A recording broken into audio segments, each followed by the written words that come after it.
It's a pleasure to be here and to address the conference today. And can I start by saying, when I was given the title, I was absolutely overjoyed. The idea that I could run 1,000,001 scenarios, economic consequences of this, that, and the other, really, I was excited. But then something kicked in, my old training. When I started my association with the sea many years ago, I was a navigator in Irish shipping. And I thought to myself, they always ask you, how do you get there? The first question I always ask as a navigator is, well, where the hell are we? Where are we starting from? And I said to myself, at best, and I'm not saying this is the least likely, but the best scenario is no change. That's the one we'd all like to see. Nothing really will change out there. The border at sea will remain open. We'll continue to catch. Relative stability will remain as is. Every other scenario is a bad one. Everything from then on is we're losing something here, we're losing something there. So I can stand here for 15 minutes to press you all, or we could take another view and say, let's actually take stock of where we are.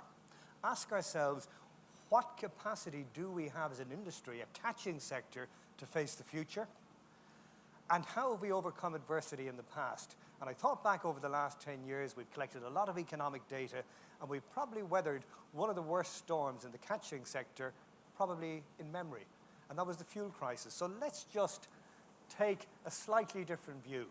I'm going to look at, where are we at the moment? Are we vulnerable? What's the current economic status of our fleet? How did we arrive at where we are today? How have we learned from the past? And does that prepare us for what lies ahead? Only for a moment, just to remind you, you've seen it many times, look at the blue and red coming out from the border in County Down, down the middle of the Irish Sea, and on into the Celtic Sea. Just keep it in the back of your mind, I will come back to it. This is mesmerizing, I love it. My friends in the Marine Institute prepared it some years ago. I won't play it for long, but I can see you're all captivated. It works every time. We're the green dots, not surprisingly. The UK vessels are the red dots, the French and Spanish yellow and blue. But I think there's some really interesting take-home messages. If you remember where I showed the border at sea coming down from County Down, down the middle of the Irish Sea, and on into the Celtic Sea, the notion that British vessels don't operate in our EEZ every bit as much as we do in theirs should be dispelled immediately. But let's take a few practical examples, and I'll move on to the next slide. Oh, hold it there. Okay, I'll come back to it. If you see over here, we've mentioned prawns many times this morning. One of the great prawn beds, or ground should I say, up in the Irish Sea, straddles that border. Likewise, down in the Smalls, down here, between effectively Carnsore Point and the Bristol Channel, the Labadie Bank, that's where the border runs. They're really interesting places where things could change if there's a bad outcome. You might have seen these white boats arriving down. They're actually Norwegian vessels coming to fish off the west coast. Why? They gain rights in Irish waters because Europe does a deal with Norway, very much in the context of opportunity in the North Sea. The trade involves the totality of our European fisheries, so we, naturally enough, put something into that deal, and we see these boats arriving down. I only bring that point up because as a coastal state, and you've heard Britain refer to that, in the future it becomes a coastal state, it will have significant resources in the North Sea that Europe will wish to retain access to. That may have an implication for the west of Ireland. In fact, if we sum these up, there's others. The Scottish fleet operating in the English Channel has a vulnerability if there's a hard Brexit. Up to the west of Scotland, our crab industry, which has become hugely successful, relies tremendously on that annual migration of crab down along the continental shelf from the northwest, marching sometimes up to 2, 3, 4 miles a day, these crabs walking along the seabed, all down along the west coast. We've built a wonderful industry. A little place in Donegal, key, to export of crab from Ireland. Lots of jobs. Mackerel, we worry about.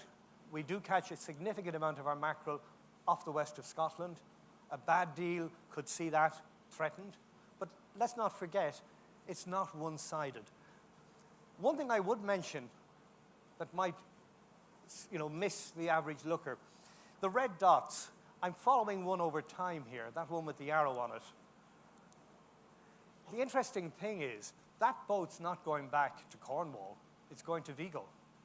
because a significant proportion of the UK, and in particular the English fleet, is actually owned by Spanish interests. So that adds something else to this conundrum. Will London guard the fishing rights of vessels that are on the UK flag, but actually operated by Spanish owners?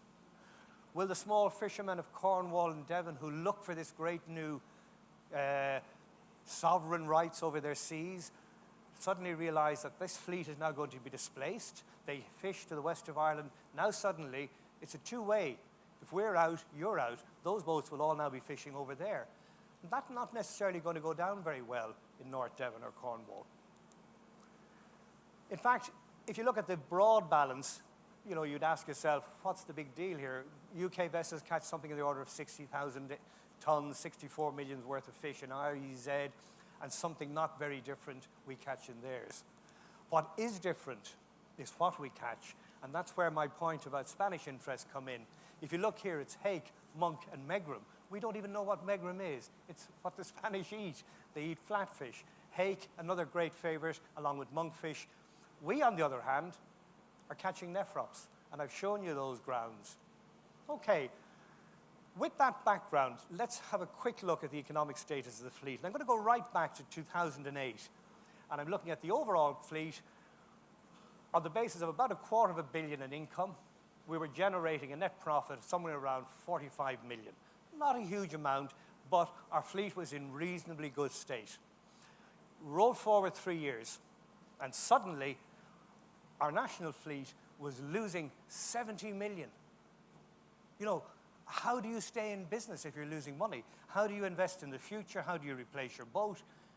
Why didn't the whole thing grind to a halt? And what caused it? I think we all remember that up there in the top right, fuel, major issue. By the way, when you look at the economics of the fleet, think of 4 things. The money going out is on fuel and wages. The money coming in is what you catch in terms of volume and the price you get for it. And I do distinguish, because all our focus is on how much we catch. Today we're talking about other aspects, how much you get for it. That's the critical issue. But that top right-hand fuel, that's what caused that problem. We suddenly had fuel go, and if I started out here, Jim, back when you and I were born, it was about 4 cents a litre. In a short period of time, from 20 to 80 or to 60, a 300% increase in the price of fuel. This could have literally knocked the industry on its back. We saw already within 3 years, net profit had fallen from 45 million to minus 70. There they are. Fuel had gone from 14% to 26% of the cost of running your boat. And because you pay the crew after you account for the costs, who are the ones that suffer? The crew. They saw their salary fall from 38% of the income the boat was making to 26%. So this was everybody losing.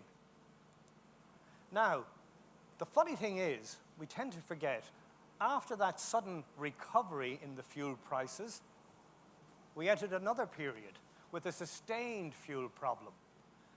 And what's really interesting is, if you take sort of logic, you say, well, that first nasty spike went from 45 million profit to 70 million loss. What, in God's name, was going to happen if you had a sustained fuel problem? And this is the interesting part of the story. If we begin to look at the sorts of things the industry did, how they reacted. For example, we began to see how educating people through the publication of simple guides on how you improve fuel efficiency began to pay dividends. Within 2 to 3 years, fuel consumption by the industry had gone down by 30%. We became effectively more efficient by somewhere between 20 and 30%. The actual figures look like that. This is a background where the price of fuel, is going up, and yet our fuel efficiency is improving. I've shown it the wrong way around, I know. That's something sometimes But we were using somewhere around 9.6 litres per fishing day per 1,000 kilowatts, and we had dropped that right back down by almost 30%. So there's a response that the industry made. And how did it make it? Think about it yourself. When the price of fuel goes up at the petrol pump, You become more cautious, you spend a bit less time driving at a very fast speed, you moderate your speed, you think about wasted fuel and so on. But the industry collectively did that. On the income side, if we translate that increased efficiency, to put it in practical terms, what I've done here is calculate what was the quota equivalent dividend of the increased fuel efficiency. Many would have us march the streets to Brussels demanding more quota. What I'm showing here is you can actually generate the equivalent increase in income by increased efficiency. And somewhere between 5 and 10% in quota terms, that increased efficiency was worth. If we look at sustainability, I think this is an interesting story.